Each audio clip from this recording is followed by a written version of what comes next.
Hey guys, this is Tech Wizard and welcome back to our new video. In this video, I'm going to show you guys how to connect MongoDB to your Discord bot and use it as a database.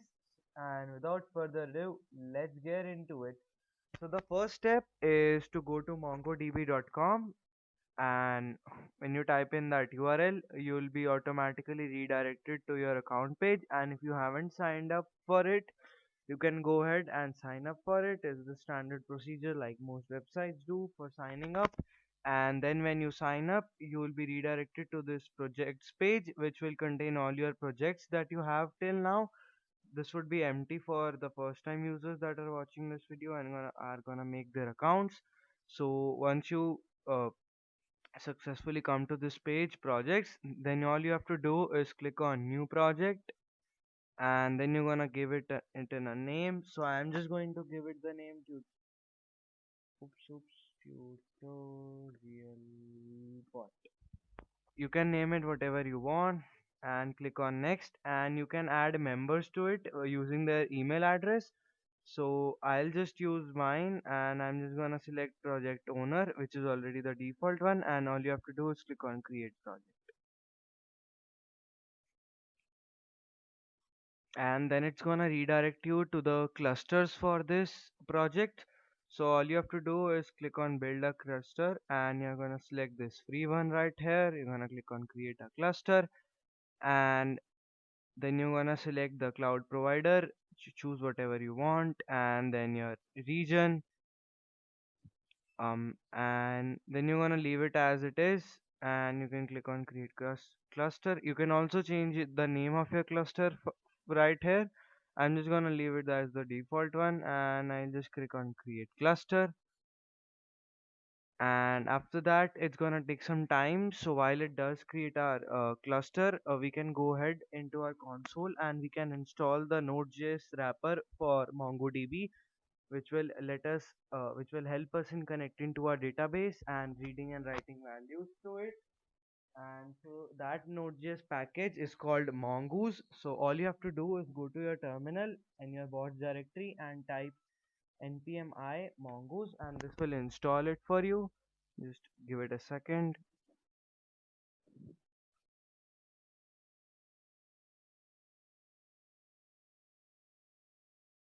Okay, so now it's installed, and then you're gonna create a new file in your main project, and you're gonna name it mongo.js. And inside this file, we're gonna make a function which will connect to mongo, uh, and we'll use this function in our ready event. So whenever our bot is ready, it will connect to mongo, and this will be a one database connection throughout the bot's directory, that you don't have to so that you don't have to connect to a database in every command. And this would be very convenient because you would not have to start open the connection and then close it after you're done with the command. This will just be the standard connection, the one and only connection that we're going to use for our bot. And so inside here, you're going to do const mongoose. So you're going to define const mongoose, and then you're going to require the mongoose package. Oops. Yes. And the next thing we're gonna do is we're gonna create a function. Thing we're gonna do is we're gonna say module.export, and we're gonna create a function. So, and we'll make it asynchronous so that we can use a wait function later on. And then we're gonna say mongoose dot connect, and when I made that advanced command handler video, I made this Mongo variable in the token.json, and inside here we're gonna store that cluster URI. So we just have to wait for this cluster to get created, and now that you see this green symbol right here, it means that it has been successfully created. And all you have to do is click on connect, and this will open up this IP address and database user dialog box.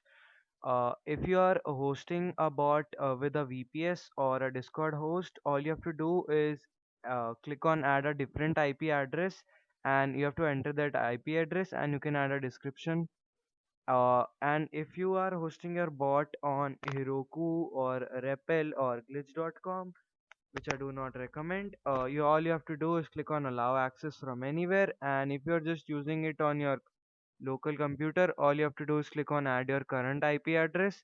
I'm just gonna click on add your current IP address, and I'm gonna click on add IP address, and then we're gonna create a database user. So this would be tutorial, and then you're gonna want to set up a password, which is gonna be, I'm just gonna say 1 2 3 4 5.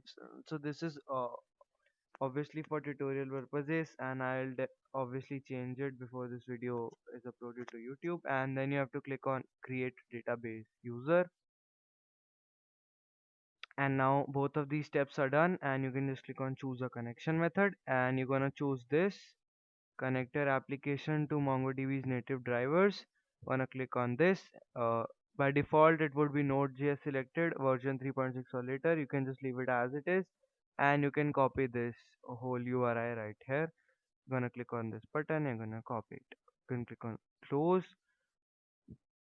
and the next thing you're gonna do is you're gonna store that MongoDB URI in this Mongo folder in your Mongo key in your token.json. And right here where it says password, you will enter your password. So I'm just gonna enter 1 2 3 4 5,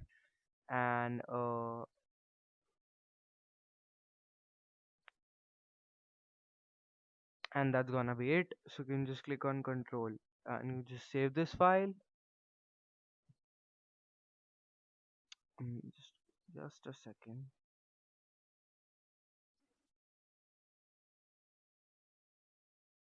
And yeah, you're gonna replace this my first database with the name of the database that you connect. So here it would be my first database. You're gonna replace it with your cluster name. So you're gonna say cluster 0. This would be the name of the cluster that we just created. It is cluster 0. Would be different for you if you set it to something different. And inside this function, you're gonna say also we're gonna import the token.json file. So for that we'll say, actually we just need the Mongo URI. So we're gonna say,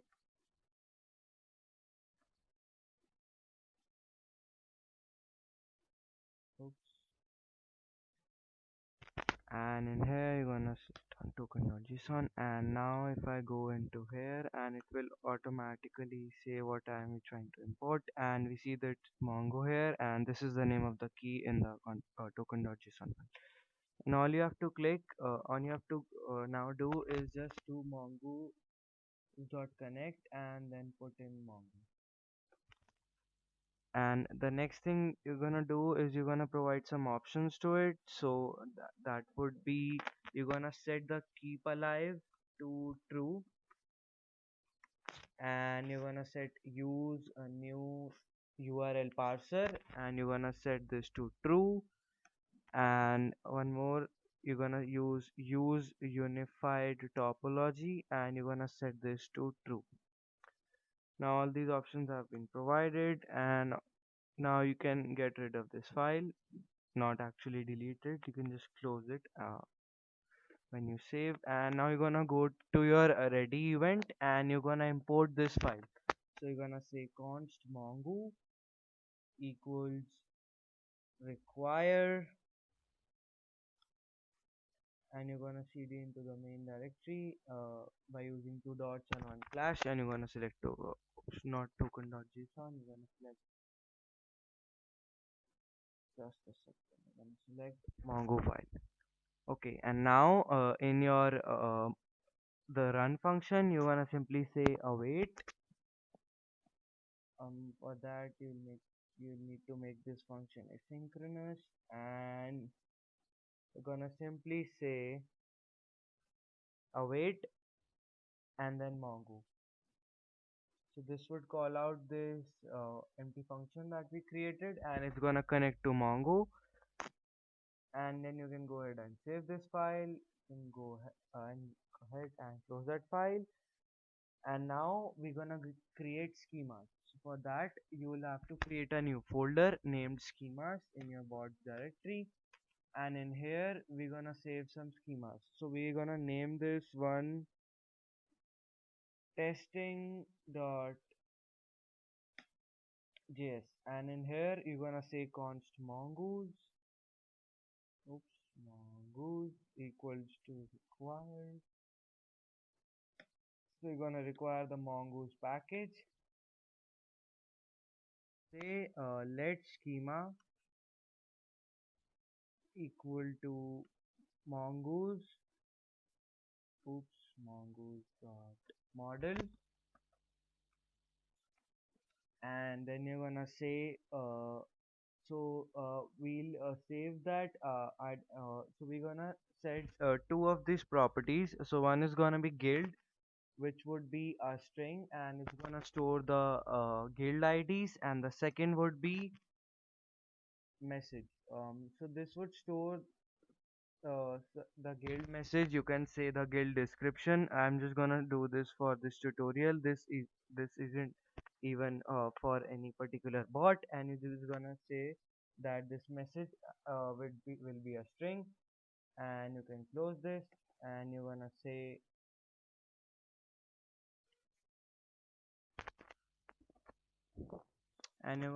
module dot exports mongoose dot model. Oh, and one more thing, this is not a model, this has to be mongoose dot schema, and you're gonna say mongoose dot model, and I'm just gonna save this as testing. um, this would be the name of the collection in your database, in which all these types of schemas with these values would be saved, and you're gonna export the schema which we just created, and you can go ahead and save this file. And now in your commands folder you're gonna go into let's see, actually we can create a new folder in which you're gonna store all the commands for this tutorial. So I'm just gonna name it db, and in that we're gonna say set message dot js. So in schemas, right here we define this message thing. So we're gonna make a command that will set the message for this particular guild, and I'm just gonna use it on the tutorial server that we have. And so this would be the standard command that we have, and so we're gonna simply say module.export like we do for all the commands, and you're gonna set the name of the command as set message, and you're gonna say description set the message for the guild, and you're gonna use you're gonna say run, and you're gonna make the run function asynchronous client message and args. Oh, and one more thing, make sure to import this schema that you just created. So we're gonna say const schema, actually we'll say const message schema equals require dot slash, and then again dot slash, and we're gonna go to schemas, and in this we're gonna use the testing schema.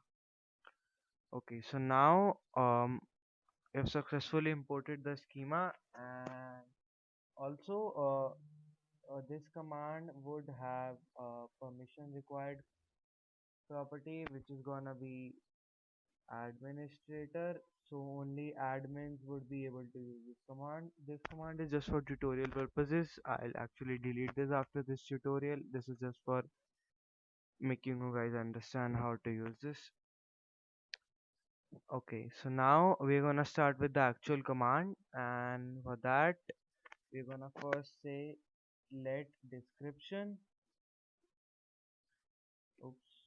Gonna set the description as args.join. So whatever the description the author provides, it would be set as that message for for that particular guild. And you're gonna set the description, and you're gonna then say message schema dot find one. So we're gonna find this one particular entry in the whole cluster, and so for that we're gonna say, and that particular database, uh, that database property guild has to match with this message.guild.id. So we're gonna search our database for this particular guild, and let's see what results we'll get. So you're gonna simply say find message.find one, and you're gonna then async error and data. So if there's any error, we're gonna log it to the console. So we're just gonna say throw error, and if there's no data, so if not data, we're gonna simply say let new message equal to new message schema,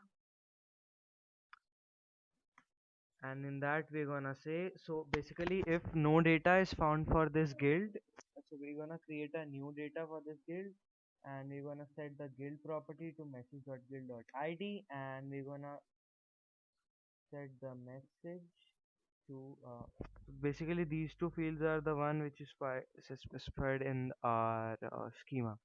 So it was guild and string, both are guild and message, both are type strings, and so we're gonna set this to description, and we're gonna say new message dot save, and we're gonna save this. And we're gonna add an else statement now. So if not data is found, then it would do this, but if data is found, then it would go into this else statement and execute the code that we're gonna write now. So we're gonna simply say data dot message. So the message property of the data for this particular guild would now be equal to description, and we're gonna simply say data dot save, and so this will save our data to the MongoDB, or it would edit it if it already exists for that particular guild, and then we're gonna simply say message dot channel dot send. I'm gonna convert this to a literal, and we're gonna say successfully set the message to, and we're gonna let the author know that what has been set as as the message. So we're gonna simply print what he actually asked us to uh, replace in the message. So we're gonna just say print description, sorry, message or channel dot send, and then the description variable. Okay, so now let's see if it actually works. So I'm just gonna do node one dot and wait for this to load.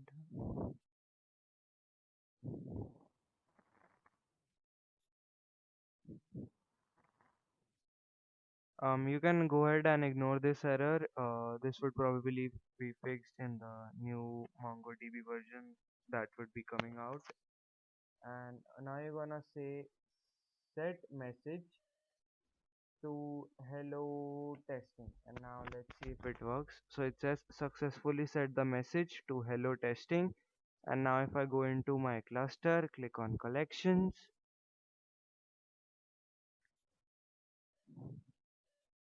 it says the guild ID. So basically it worked, it stored the data in the database. So the guild is this one right here, the guild ID. If I copy paste this, you see that it's the same, and the message which I defined, which was hello testing, and it says message hello testing.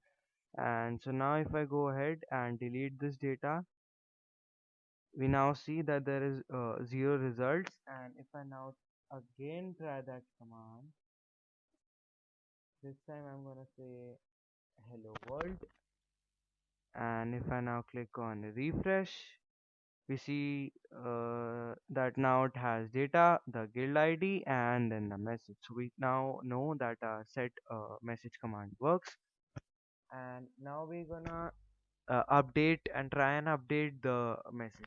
So for that we'll simply say set message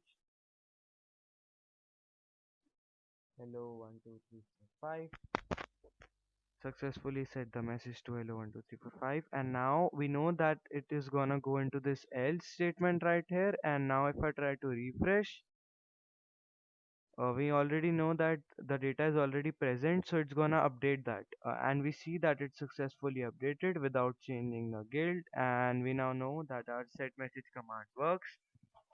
And now we're gonna create another command which will actually read the data and then display it to the user.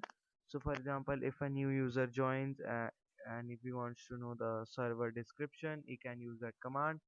So we're gonna say message.js, and you're gonna do module.exports, and I simply say list message. So this would basically list the message of the guild. This is basically the just it would read data from the database and then display it. So we're gonna say mm, what would be the description? Get the description of the server. Oops. Okay, and then we're gonna do a run function. We're gonna say client message and args. Oops,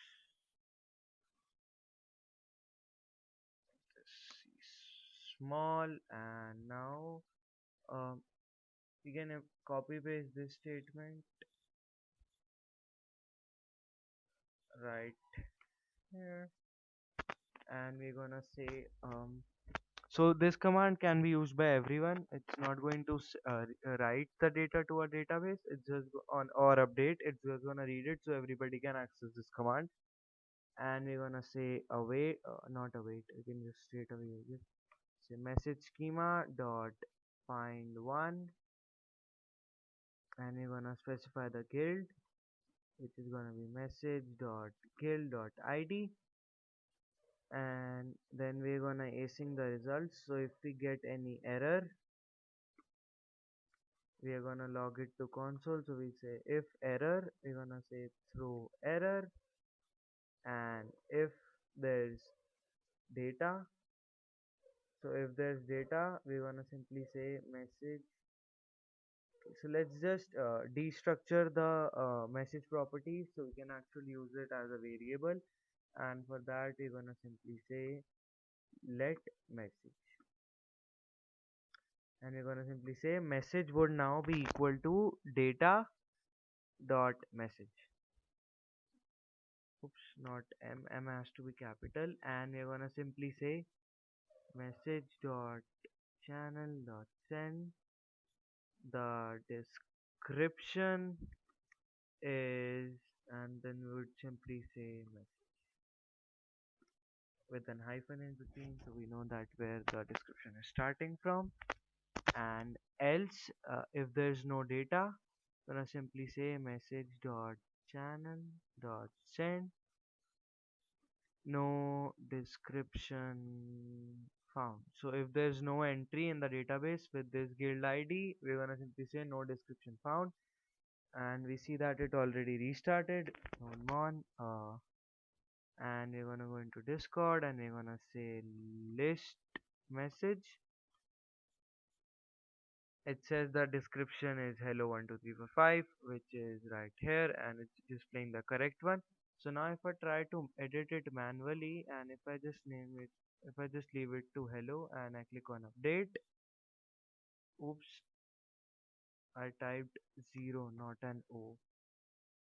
I'm very bad at English. And now if I try to use this command again, it would now say the description is hello, which is the one in the database. So we now know that both our commands are working perfectly fine.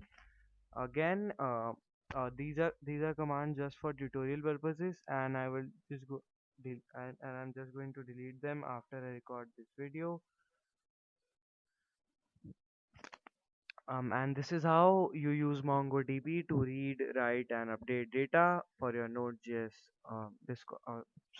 Discord.js bot. And in the future videos, I'm going to show you guys how to apply this into making commands. For example, a bumping bot example, or an economy bot. And that was all for this video. I hope you guys enjoyed. If you did, make sure to drop a like and subscribe to the channel. It's completely free and you can always unsubscribe later on. And if you need any help with any of my videos, feel free to join my Discord and I'll try my best to help you. And I'll see you guys in the next one. Thanks for watching.